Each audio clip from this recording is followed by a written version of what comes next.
Olá, que bom poder estar com você nesse momento especial de adoração e estudo da Palavra de Deus.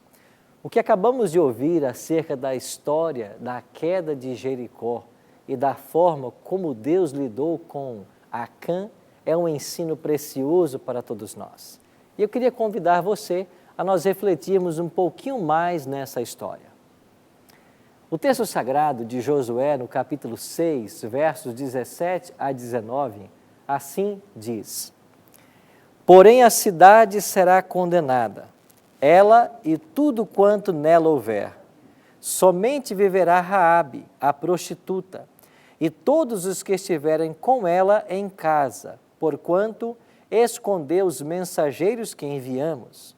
Tão somente guardai-vos das coisas condenadas, para que, tendo-as vós condenado, não as tomeis, e assim torneis maldito o arraial de Israel e o confundais. Porém, toda prata, ouro e utensílios de bronze e de ferro são consagrados ao Senhor, irão para o seu tesouro.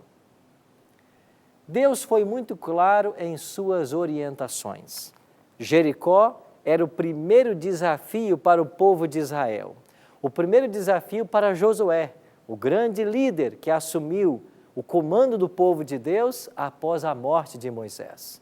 E diante desse grande desafio para conquistar a terra de Canaã, Josué teve uma postura muito exemplar.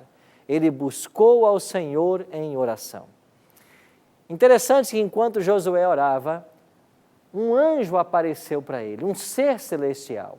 E ele temeu, pensando ser um soldado inimigo, e perguntou: quem és tu? E a resposta foi: eu sou um dos príncipes do exército do Senhor. E então esse ser diz para Josué: descalça as sandálias dos pés, pois o lugar onde estás é terra sagrada. Sabe quem era este ser? O Cristo pré-encarnado. O próprio Jesus Cristo veio a essa terra para orientar Josué em como tomar posse de Canaã, derrotando em primeiro lugar a cidade de Jericó. Jericó era uma cidade tremendamente fortificada, habitada por um povo ímpio, pagão, pecador. Eles adoravam a deusa Astarote, deusa da lua, segundo a tradição, esposa de Baal.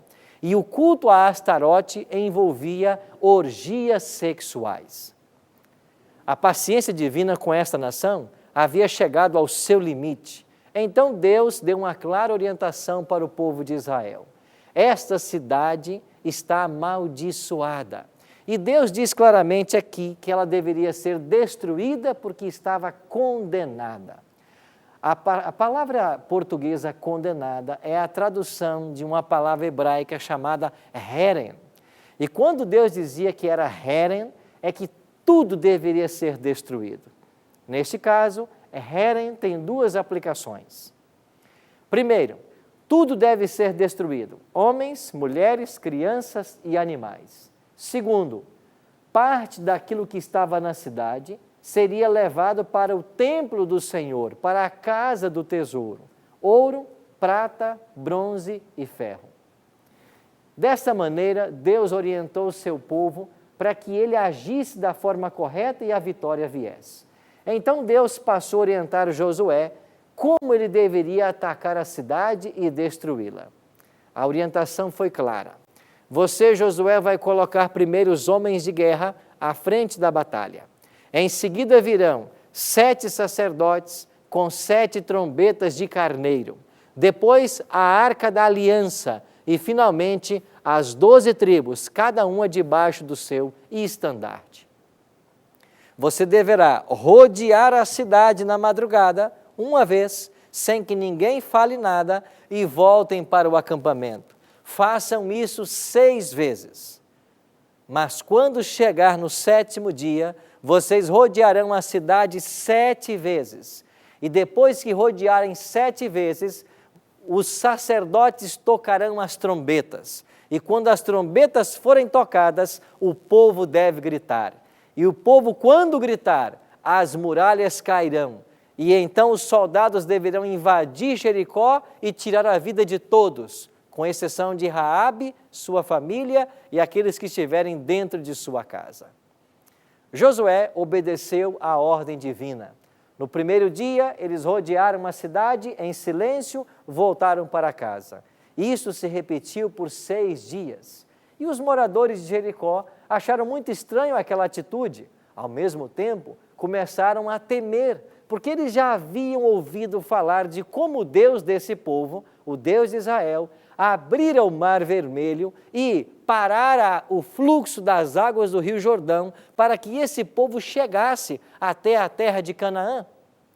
E quando chegamos ao 7º dia, Josué obedeceu a ordem. Os sacerdotes tocaram as trombetas, o povo gritou e as muralhas de Jericó se ergueram da terra e foram lançadas ao solo. Vieram abaixo e os soldados entraram agora, cada um diante de si, invadiram a cidade, mataram a todos e a vitória foi certa. O povo agora tinha um segundo desafio. A próxima cidade era a cidade de Ai, que em nada se comparava a Jericó. E então, para a cidade de Ai, Josué enviou apenas 3.000 soldados. Eles serão suficientes para esta luta. Acontece que lá na cidade de Ai, o povo de Deus perdeu a batalha e 36 israelitas foram feridos. Josué, como grande líder do povo, colocou seu rosto em terra, cobriu-se com cinzas e começou a clamar a Deus e perguntar por que é que a batalha em Ai havia sido perdida. Então veio a clara palavra do Senhor no capítulo 7, versos 10 e 11. E assim diz o Senhor a Josué: levanta-te, porque estás prostrado assim sobre o rosto? Israel pecou e violaram a minha aliança. Então Deus disse para Josué: prevaricaram nas coisas que eu havia proibido. Então Josué se apresentou diante do povo e os levou a uma confissão, mas ninguém se apresentou. Então sorte foi lançada. A sorte caiu sobre a família de Zebedi, Carmi e finalmente chegamos a Acã, na tribo de Judá. Acã, enquanto invadia a cidade de Jericó, havia cobiçado e roubado uma capa babilônica, 200 ciclos de prata e uma barra de ouro no peso de 50 ciclos. Ele trouxe esses tesouros e os enterrou lá na sua tenda. Como ele não podia mais se esconder, ele confessou o seu pecado. Eles buscaram esses tesouros em sua tenda e quando o pecado foi revelado, Acã foi levado para fora do arraial, junto com sua esposa, filhos, animais, tenda, tudo o que eles possuíam. E depois de apedrejados, eles foram queimados. E depois de queimados, uma grande montanha de pedras se fez sobre eles, lá no vale de Acor. O pecado sendo eliminado, agora voltam os exércitos de Israel para a cidade de Ai e a vitória foi certa. Sabe qual é a mais importante lição que esse texto nos oferece? Nós não devemos rejeitar ao assim diz o Senhor. Nós não devemos prevaricar nem colocar a mão naquilo que Deus proibiu. Eu estou falando de colocar a mão naquilo que Deus separou para o uso sagrado. Eu estou falando de não tocar em relacionamentos proibidos. Eu estou falando de não usar alimentos proibidos. Eu estou falando de respeitar a aliança do Senhor. E todas as vezes que nós colocamos a mão naquilo que foi separado para o uso sagrado, as consequências serão trágicas.